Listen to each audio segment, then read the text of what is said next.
اعوذ بالله من الشیطان الرجیم بسم الله الرحمن الرحیم. ټولو اوریدونکو ته د زړه د تله سلام کوم. السلام علیکم ورحمت الله وبرکاتو. خدای مو تل روغ جوړ او خوشحال لره. ملګرو، د تقریبا څه وخت پاتې دی د تحریک کال پوره کیږي او په دې حواله سره لوی ډېرې کیسې هم وشوې، لوی خبرې هم وشولې، مزاحمت هم وشو، رښتیا هم وبلل شول. د رښتیا په مقابل چې د دوی پروپیګنډې هم موږ فیس کړې. ډېر ملګري زخمیان شول، شهیدان شول، څوک په خپل مرګ ولاړل.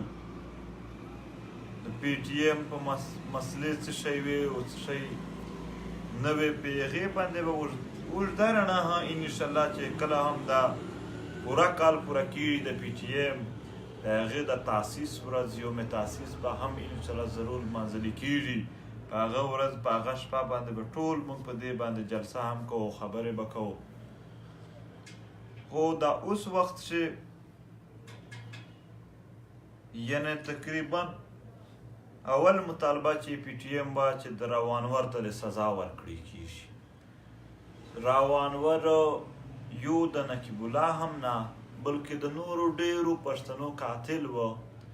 یو کال کېږي چې په هغې باندې مقدمه درج ده، هغې ته لاره ازاده کېږي. د نقیب هم کال پوره شو، داسې د نور ډېر کسان چې په هغې نه بعد دوی ویشتلي وو. د دغې کال پوره کېدونکی دی، خو ریاست څه لا تر اوسه پرې انصاف نه کول. دې حواله سره د کراچۍ ملګري خواهش لري چې دوی هلته په کراچۍ شي، یعنې 20 تاریخ ته څه هلته یې برسي ولمانځي د دغې کیسې چې داسې پېښه وشوه. بیا روانور باندې اف آی آرونه وشول، تر اوسه پورې نه کېږي. دوی هغه هم ونه وشول. دلته نور کسان رینجرو وال ونیول. رینجر په کراچۍ شي مکمل غونډاګر دي، مکمل غونډې ځینې جوړې شوي دي، غله دي، خلک شو کوي، کسان یوسي بیا بیرته پیسې ځینې غواړي. دا خو غله کوي دا کارونه. نو دا دغو غلو دا کار شروع کړی دی، خو په ریاستي توګه یې شروع کړی دی. دلته چې څومره هم موږ ځکه د دغې شي مخالفت کوو چې دغو خلکو ډېر ایلیګل کارونه د ریاست په جامه کښې شروع کړي دي، نو دوی خلکو ته دوی ته لیګل ښکارېږي. یعنې خپل چې کوم سټیټس دی، خپل کوم دروغ یې دي، خپل کوم غلې یې دي، خپل کوم قتل عام دی، دوی دهشتګردي کوي. دا لیګل کړي دي، لیګل دهشتګردي د ځانونه جوړ کړي دي. نو دغو پر مخالفت چې په بل خوا انساني سوچ پروت دی د پی ټي ایم او داسې نورو خلکو په شکل شي چې هغه دلته انسانیت غواړي، هغه د دغې حیوانیت نه دا معاشره استل غواړي. د پی ټي ایم کراچي ملګري هم دغه ورته وویل چې په دغه ورځ تاسو 2 کسان پورته کړي دي، یا خو اف آی آر پرې وکړه یا د څنګه ورک کړي دي. هغه یې نه کړل راخلاص. دوی نور 2 ونیول. هغه کښې اختر و، اکرام و چې خپل د په فیسبوک نام یې ریحان دی، دغه یې ونیول. بیا هغه خلکو د هغه مطالبه کوله چې دوی نور هم 2 ونیول، نور یې ونیول. دی نه 8 کسان تقریبا دی نه زیات یې تر پرونه راسه نور ونیول. صرف په دې خبره پورې په اف آی آر چې دوی پې لیکلي دي چې او دغو خلکو د منظور هم حمایت کوو. یعنې که د منظور حمایت چېرته په پاکستان شي غیر قانوني کار دی، بیا راشئ ما ونیسئ. څه شته تاسو هم خلطه کوئ، ما ونیسئ، په ما مقدمه ډایرکټ درج کوئ. که تاسو دا چې کوم عام ولس د یو بل نه د پرې کولو کوشش شروع کړی دی، په والله دا کوشش مناکام دی، ځکه چې دا خلک په دې غربو باندې تاسو نه شئ راوړی. جیلدي څه شئ؟ دا پښتانه ځوانان ستاسو په دغې جیلونو ظلمونو دغې باندې عادتي شوي دي. مزید دا د خپل وطن دپاره هره مبارزه ته ښه تکړه ولاړ دي. کله هم ستا د جیلونو دغې شي نه خوفزده کېږي، ولا کچروت پې خراب کړي. ما ته کراچۍ د مشرانو نظر الله کال کړی و، ویل کله چې 10 نامونه راوړل چې په دې اف آی آر ده ویل ډېر ملګري خفه و خپل نامونه یې ورکول چې موږ هم په پی ټي ایم شو یو ولې تاسو یوازې په دې اف آی آر کټ په موږ یې هم ورسره کټ کړ یعنې دا څه داسې مسله نه ده چې تاسو په دې باندې زموږ دغه انساني دا اسلامي دا پښتونپال دا آیني ناره دغه آیني ژوندون چې کوم غواړو د دغې څه داسې مخنیوی کوی شي خو دومره دا ستاسو دغه کیسه چې نشلم تاریخ ته دوی هلته په کراچۍ کښې یو ځان ته د کراچۍ خپل وړوکی پروګرام کوه دا به وي چې اوس دا به دا وړوکی غنه پاتې کېږي پروګرام دا برسي چې دوی منو کوي دا به اوس وړوکی نه پاتې کېږي دا به اوس لویه جلسه ځینې جوړېږي دې ته به اوس د کې پي کې نه هم خلک راځي دې ته به اوس بیا د پي ټي ایم هم مشران راځي دا به اوس لوی سیستم ځینې جوړېږي دا به تاسو شلم تاریخ ته بیا وګورئ او که ضرورت پیښ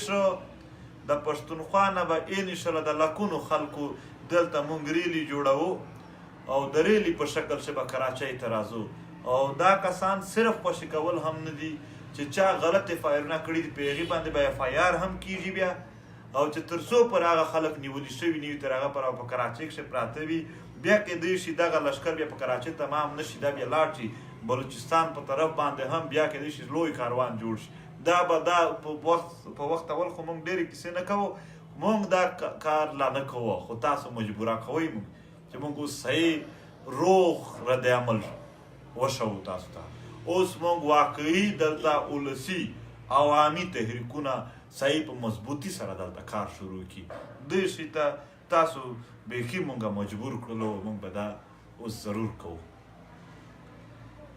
او بل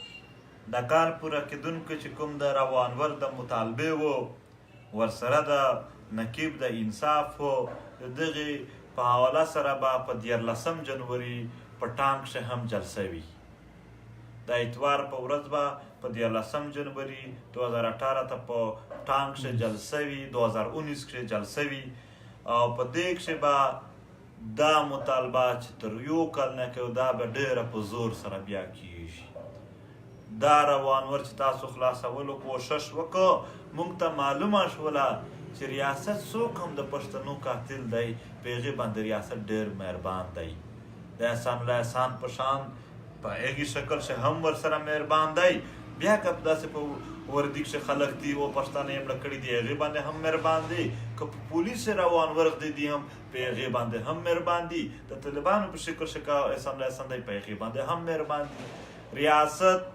ثابت کړله چې د پښتنو قاتل سره دوی ډېر نږدې خپلوالي لري ډېر مینه محبت ورسره لري خو دا پښتون وطن ولس به کله هم دا کیسې ونه مني کله به هم په دې کیسو ته تاسو رامین ونه کړي نو په ټانک کښې به دا مسلې بیا راپورته کېږي د ټانک لوکل مسلې هم هلته ډېرې دي په هغې به خبره کېږي د ټانک کالج نیولی شوی دی په دغې به خبرې کېږي او د پی ټي ایم نورې مطالبات چې کوم د میسینګ پرسنز دي د ماینز دي لینډ ماینز دي یا د خلکو د په دې به تفصیلا هلته بحث کېږي انشاءالله د ډېرو پښتنو د ډېرو علاقو نه خلک ورته روان دي بل په جنوبي پښتونخوا کښې د حالات د خرابولو کوشش روان دی موږ پښتون قام په دې پوهېدلي یو چې دلته د سیپیک په نامه باندې د تیر جنگ هم د سیپیک د جنگ دپاره یو پرومو وه او اصل غټ جنگ دوی په سیپیک سره کوي د لوی لوی قوتونه موږ پښتون قام د خامخا دا ریاست بیا د دنیا لوی لوی قوتونو مخ ته خوړلو ته نږدې چې دی خپلې هم پیسې را باندې خوري هغه هم جنګونه موږ پښتون ولس دغې شي ته نه یو تیار په هیڅ صورت دا چې کوم حالات روان دي په جنوبي پښتونخوا دا څه په مشکله باندې برداشت نه بهار دي موږ بیا هم وایو چې خیر دی خو داسې یو واقعاتو په اړه کښې دا بیا آخري لویه مسله جوړېږي نو ځکه موږ په دې وړو واقعات باندې کله هم غلي نه کښېناستلی شو نه به کېنو ما چې کوم د کراچۍ د تګ خبره وکړله چې که ضرورت پیښ شو هلته دا پښتانه خلاص نه شول تنګول یې شروع په دغې ته شروع و بیا به دا لوی لښکر اول کراچۍ ته ځي کراچۍ نه بعد به بیا کویټه ته درځي هلته به دا چې کومې تا دلته غا شروع کړی دی دا پوزیشن دغه به بیا هلته در سره شماري بیا به دا لښکر کیدی شي پر مخ روان وي په ټولې پښتونخوا کښې ګرځي او آخر اسلام آباد ته راشي. دا د لکونو انسانانو یو لوی تحریک به وي. پښتون اولس خامخا خپل ژوندون غواړي، د عزت ژوند غواړي، دا غیر آیني ژوندون ته هیڅ کله نه دی تیار. هیڅ کله چې دا چا سوچ نه وشي چې که چېرته زموږ په زړونو کښې لږ کې څه داسې تود و هغه لاړلو، هیڅ کله هم داسې نه ده. موږ صرف د زړونو بړاس ته نه یو راغلي دي، خپل راتلونکي نسل ته او د اوس نسل ته یو ښه ژوندون تیارولو دپاره پورته شوي یو. دغې دپاره موږ ډېر اوږده مبارزه ته ځانونه تیار کړي دي. نو دغه چې څومره هم ایونټ سي په دې کښې به ولس انشاءالله لویه مرسته کوي.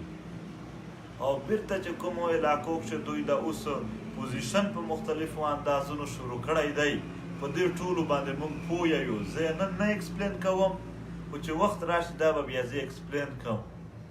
دا چې کوم دوی نوي پوزیشنونه په مختلفو شیانو کښې جوړوي، دا به پښتون کام کله نه ورسره ومني. پښتون وطن به کله هم موږ بیا د ترهګرۍ دپاره استعمال ته نه کوو. نورو د غورځنګ چې څومره ملګري دي هغه په استقامت سره اوسئ، هغه ډېر په میړانه سره اوسئ. د دغې جابر مخالف آواز پورته کول دا یو لوی ثواب دی، یو لوی جهاد دی. دا به موږ خامخا کوو، د دغې ظالم خلافه د مظلوم خبره خامخا کوو، د خپل وطن خبره به خامخا کوو. په دې باندې نه موږ ډارېږو، نه پې شرمېږو، نه په دې باندې د چا موږ څه لحاظ ساتو. او دلته ملګرو نورې خبرې شروع وي، یعنې چې پی ټي ایم سره موږ مطالبات ته تیارې ښه خلک ته بد، یعنې لږ کې خوږې خبرې وشولې. ما ته چا وویل چې پښتون چې په پښتنو کښې نقل دی چې په خوږه خبرې جهنم ته بوځه او په ترخه به جنت ته نشي لاړ. وروڼو موږ هغه نه یو. موږ د خپل وطن ګټه ګورو، که څوک خوږه خبره کوي که ترخه خبره کوي، چې د وطن ګټه مې وي ټیک ده. خو که څوک ډېره خوږه خبره هم کوي خو چې د وطن ګټه مې نه وي، په والله موږ نه یو هغه چې په رضا دی. موږ د خپل وطن ګټې ته ګورو، د خپل راتلونکي نسل مستقبل ته ګورو. او په دې په ښې خبرې دي یا بدې خبرې، په دې باندې زموږ څه ګڼ نشته دی. دلته جرګې موږ دا صرف وویل چې جرګه ما جوړوئ، دا ریاست که چېرته پښتون ولس خپل عوام شماري، نو د عوام او د ریاست په منځ کښې آیین وي. نو آیني لحاظ سره د مسلې حل کوي، بیا به هېڅ د جرګې ضرورت هم نه وي. خو که کله هم داسې څه دعوت راغی، په هغې به ټول پښتون ولس خبرې وي. ټولو ته به دا پته وي چې څه دي څه نه دي. یو شی به هم په پی ټي ایم کښې په تیاره کښې نه کېږي، هر شی به واضح وي. او چې څه کېږي هم د وطن د ګټې، د راتلونکي نسل د مستقبل او د خپل وطن د خوشحالې ورځې او د امن دپاره به کوو. پی ټي ایم د امن نام دی. په دې خاوره باندې په ریاستي توګه بدامني پیلو کېږي او په نان سټیټ ایکټرز پر ذریعه سره بدامني جوړېږي. موږ د هغې مخالف خلک یو. موږ د وطن باندې چې څوک بدامني جوړوي هغې مخالفت کوو، خامخا یې کوو. بیرته دا هم وایو چې پښتون وطن باندې چې کوم دلته د نورو قامونو سره دوی جنګوي په مختلفو اندازونو کښې، دا کار د هم ریاست پرېږدي، آیني ملک دې جوړ شي. خامخا دې څوک قبضه کوي نه، خامخا دې څوک اټیک نه پې کوي په دې وطن باندې. خدای مو آباد لره، خدای مو خوشحال لره. دا ما زه صرف شارټکټ خبرو ته راغلم. نور به انشاءالله په 14 جنوري باندې د اتوار په ورځ به زه اول ځل ډېرې په تفصیل او ډېرې مهمې خبرې د قام ته مونږ کوو. خدای مو خوشحال لره. ډېره مننه. د زړه د تله دعاګانې درته کوم او تاسو هم د زړه د تله خپل نیک خواهشات لرئ او همت کوئ. مننه.